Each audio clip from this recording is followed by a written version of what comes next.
Once again, good morning everyone. Thank you for joining us in our worship service here at New Covenant Fellowship of Boston, particularly those who are visiting us and those who are visiting us after some time before your last visit. Thank you all for coming for this 13th Sunday after Pentecost. And we have an interesting reflection with a question. A cross, anyone? And well, we're not unfamiliar with crosses.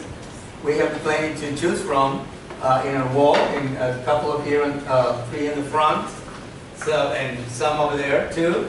So we have plenty of crosses there in the back by Monsieur Robert, back there. So we have plenty of crosses to choose from, probably one for each one, if we were able to pick one. But before the sermon, let me make an interesting pitch, because as I said during the call to worship, besides the season of peace begins in our denomination this Sunday, we also are observing Presbyterian higher education. And by the way, the 2017-2018 Presbyterian calendar is dedicated to Presbyterian higher education. So here we have picks from schools like colleges, universities that are related to our denomination, the PCUSA, as well as seminaries. And needless to say, you know, how happy and proud I am that my son Obed was included for the month of August.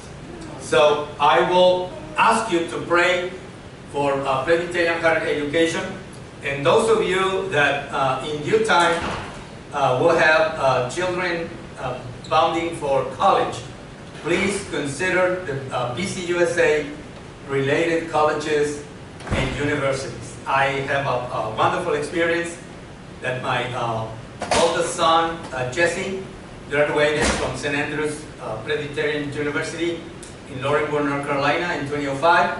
And Obed, my youngest, who turned 22nd this September 1st, is going to graduate from the University of the Ozarks in Clarksville, Arkansas. And just here in Texas, we have 3 PCUSA related colleges and universities: Trinity in San Antonio, Schreiner in Kerrville, and Austin College in Sherman. So please pray for all these institutions, those 3 here in Texas, and just remember, do you have a choice in higher education for your children in PCUSA related colleges and universities?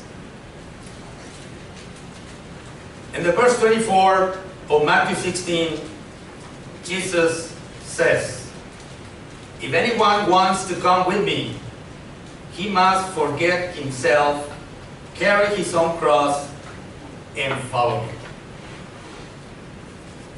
At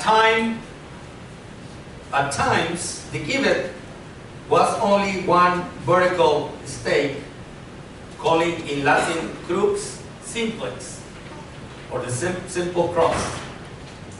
This was the simplest available construction for torturing and killing the condemned. Frequently, however, there was a cross piece attached either at the top to give the shape of a T, the crux commissa in Latin, or just below the top, as in the form most familiar in Christian symbolism, that in Latin was called crux immissa. The New Testament writings about the crucifixion of Jesus do not speak specifically about the shape of that cross. But the early writings that do speak of its shape, from about the year 100 in the Common Era and on, describe it as a shape like the letter T, the Greek letter tau, or as composed of an upright and a transverse beam, sometimes with a small projection in the upright. The Greek and Latin words corresponding to crucifixion apply to many different forms of painful execution, from impaling on a stake to affixing to a tree, to an upright pole, or to a combination of an upright and a cross beam that in Latin was called patibulum. In some cases, the condemned was forced to carry the cross beam to the place of the execution. A whole cross will weigh well over 300 pounds. But the cross beam would not be quite as burdensome, weighing around 100 pounds. So in most cases, according to historians, this was the case. The cross beam, the condemned was just carrying the cross beam like this, holding it upon his back. Of course, we are familiar with movies and pictures that Jesus was waging a full cross. The person executed may have been attached to the cross by rope, though nails and other sharp materials were used. Nails were sought as amulets with perceived medicinal qualities. You might remember a passage in the crucifixion when the soldiers just rolled the dice who might get some of Jesus' clothing. While a crucifixion was an execution, it was also a humiliation by making the condemned as vulnerable as possible. Despite its frequent use by the Romans, the horrors of crucifixion did not escape mention, but some in their eminent orators. Cicero, for example, described crucifixion as a most cruel and disgusting punishment, and suggested that the very mention of the cross should be far removed not only from a Roman citizen's body, but from his mind, from his eyes, and from his ears.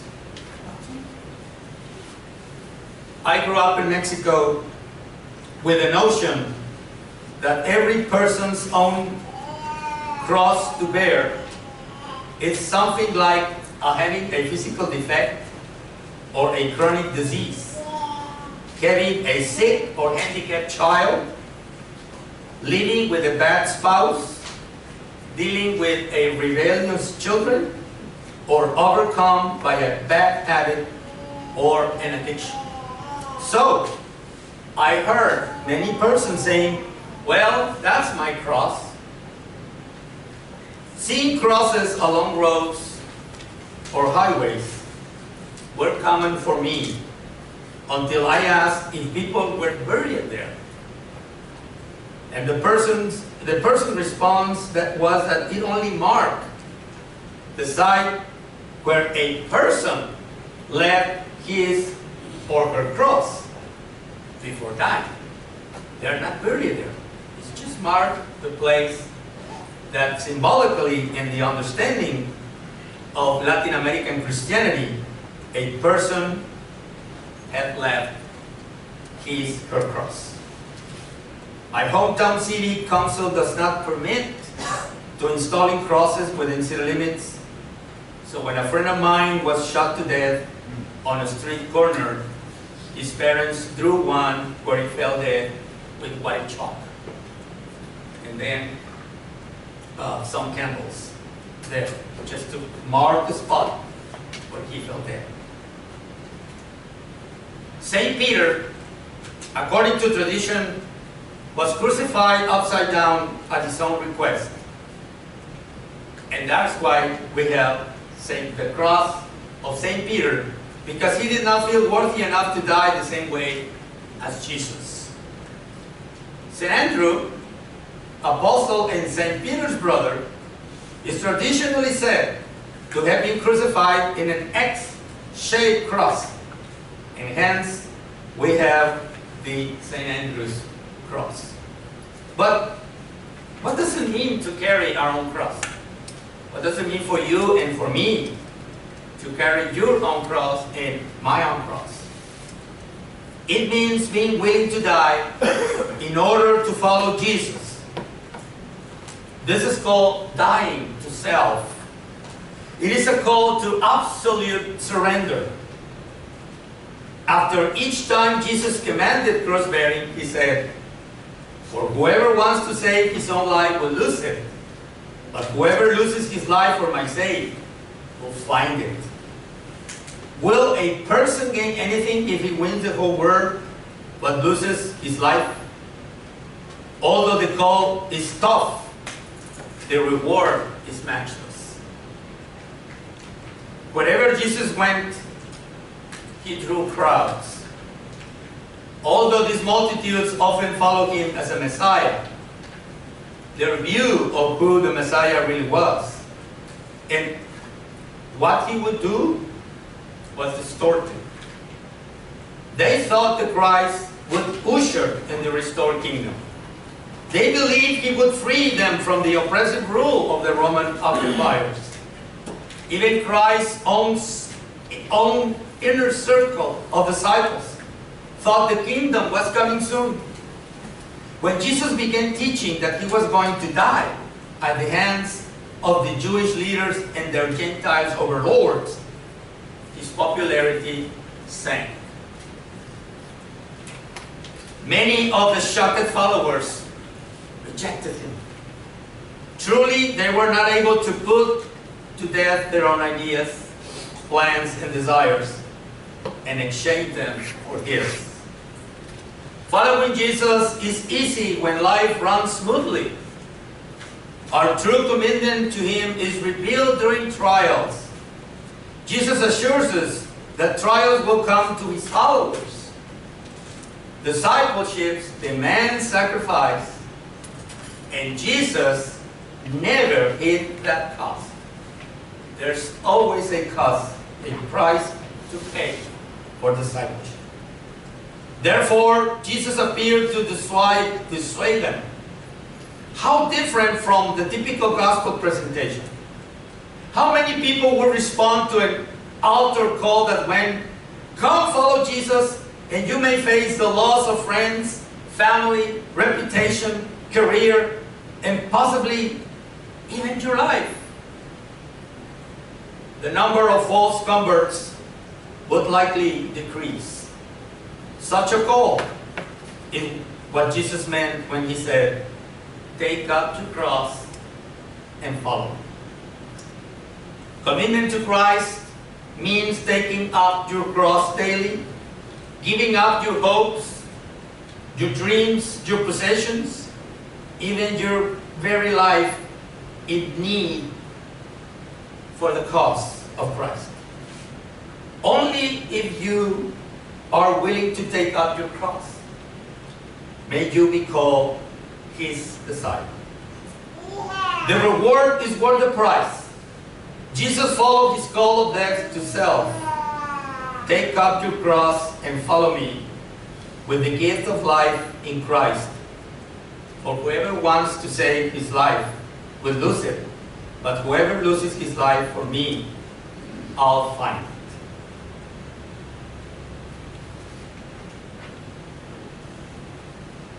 I like those crosses. They're beautiful. They're small, almost no weight, with diamonds, and small. I like the cross. And that's one of the questions. Need the cross be beautiful? Need the cross be attractive? It will be work for us if whatever material is it made of or from. My first years, I was a Roman Catholic, and I grew up in a Roman Catholic country where Protestants were not supposed to wear anything. So I grew up with the notion that it was not necessary for me to wear a cross or a medallion or a specific saint or virgin. That was not necessary. So let me tell you something. when I was part of a Bible study for Lent in 2015 at the Church of McAllen, at the end of the study that took about 2 months, everyone received a cross like this. And from then on, I understood there's nothing wrong with bearing a cross. There's nothing wrong with it. The problem is if we are giving a real meaning of bearing that cross. Not because it's a beautiful one, but it's because it's a reminder of what it means. We do not worship crosses. There's no power in it. The power is in what it represents. Our call to discipleship. And from then on, I'm putting in my vehicle, which is typically in vehicles that there are crosses or rosaries or other symbols of Christianity or religion in our vehicles. And this morning I brought it from my van just to share this with you. Of course, I like to have any of these crosses. I will wish to have enough money to present those as gifts. They're both beautiful and highly valuable. But does it really convey the full meaning of the cross? Yes and no. Yes, because the cross has come to represent a symbol of God's redemptive love through Jesus Christ. And no, because the cross is a reminder of the unspeakable pain, the humiliation, and the suffering of Jesus Christ. A cross in any shape, from any material, of any value, is not an amulet providing a supernatural protection. Though wearing it or displaying it is a testimony of our faith. And some of you like me, that probably you like horror movies, and particularly those for vampires, that they are afraid. It's a matter just to make this symbol, and the vampire retries. No. But whatever things, you know, a couple of pencil things, and we make the symbol of the cross, you know, and the vampire retries. Again, the cross is not a matter of beauty. The cross is a matter of perseverance. And as I started the sermon, I finished it with the same question. A cross, anyone? Amen.